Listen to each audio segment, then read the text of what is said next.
First off, I live out in a rural town in my state, which is Georgia.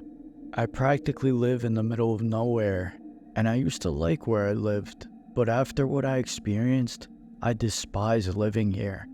Second of all, I'm a huge paranormal junkie, meaning I love anything to do with the paranormal. I classify myself as highly sensitive, like Melinda from Ghost Whisperers. I've been seeing ghosts since I was 6 years old, and nothing has bothered me up until what I experienced.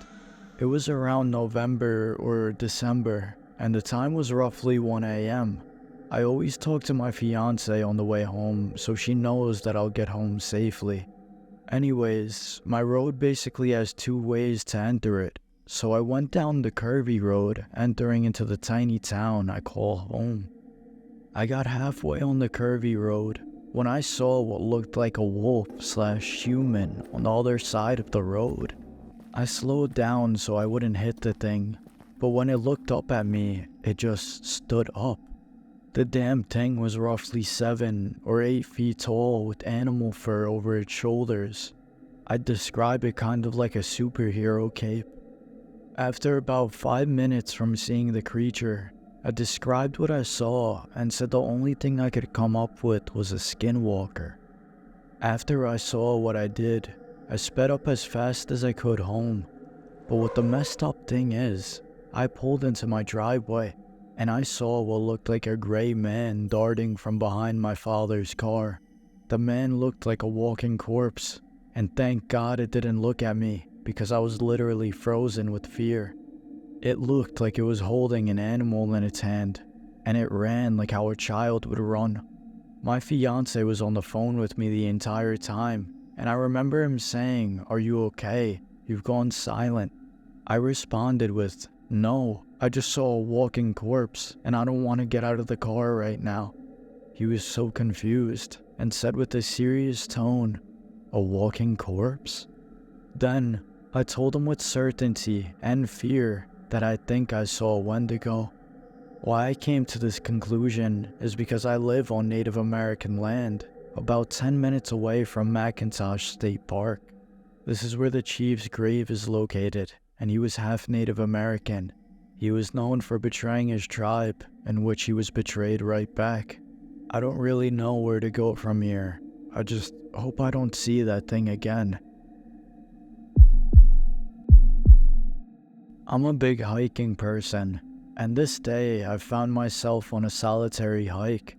There was unspoken tension in the air, a feeling that I couldn't quite shake off.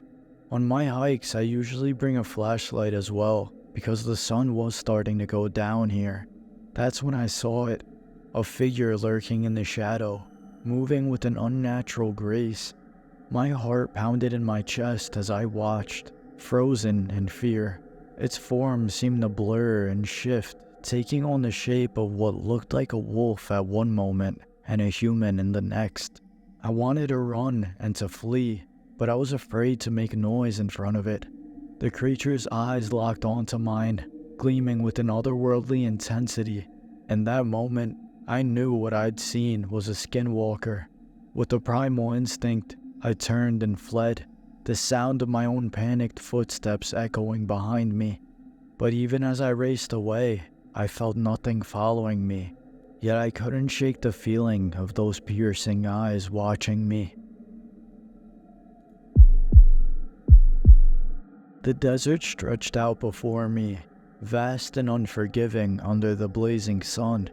I trudged through the sand, my throat parched and my skin prickling with heat.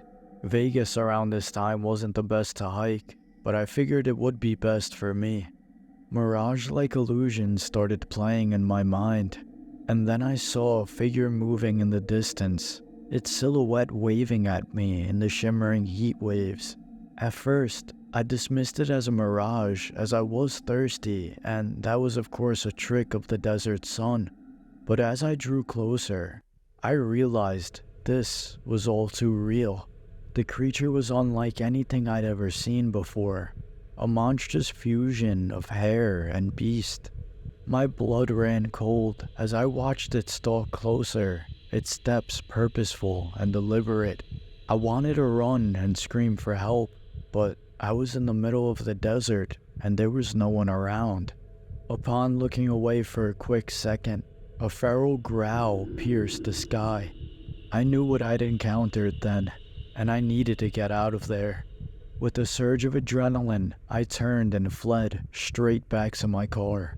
My heart pounded in my chest as I raced across the unforgiving desert. But even as I put distance between myself and the creature, I knew that it had the best of me. This was something that I wouldn't easily forget, and quite frankly, I don't think I'd be able to.